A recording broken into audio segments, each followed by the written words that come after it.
one day the sun will explode and you'll still be striding Magantembu and dominating Rosarium Fairy. Evergreen decks in a card game refer to decks that are always at a reasonable level of power even as the meta progresses beyond the sets that they debut in. This means your Vanguard and its supporting cards will keep being supported even when they're not, they can still perform at a competitive level. These 5 decks are great for those looking for a deck that'll usually be viable in tournament play. Number 1. Lianorn. Lianorn may be the poster child for this in Vanguard. Since Vivace, she's been consistently topping regardless of the format. The deck receives consistent support and benefits from many generic Slovakia tools, being a common mirror at the top tables in WGPs, in DZBTO 4/D Strike decks and format, now seeing success in both Mask and Vivace variants with cards like Sinceret. With a new form on the way, you may as well get used to seeing or playing Rosarium Fairy yourself. Number 2. Eva. Eva is one of the most beloved decks in the game, alongside one of the most consistent.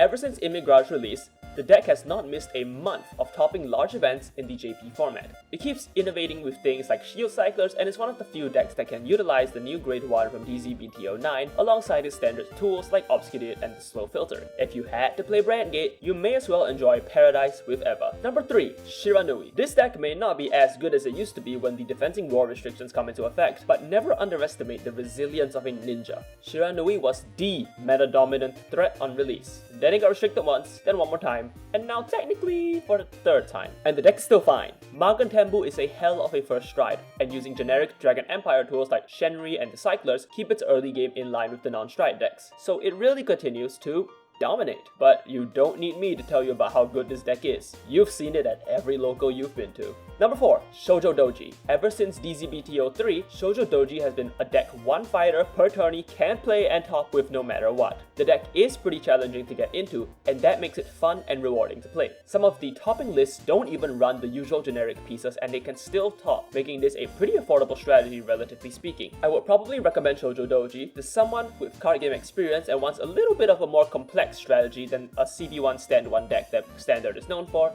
a strategy that they can play fun casually at a local level or super competitively at WGPs. Number 5. Prison. Even Planet Cray has police brutality. Prison is a deck you're gonna have to watch out for no matter where you go. Not only is it good into unsuspecting foes, but it plays very differently from a typical standard deck. With a powerful control tool, one of the strangest forms of interaction in the form of stealing your soul, and the potential for insane high pressure turns with Corner Citrus, this deck is also really tough to pilot and reward knowing your matchups well. The deck still rocks a Ride Deck Grade 3 from a trial deck boss from this game's genesis and still just made it to top 4 at WGP Singapore Season 2 2025. With a new boss unit confirmed for Set 11, I would recommend Evildoer's hide for just a little bit. There is very little certain in this world, but what I do know is that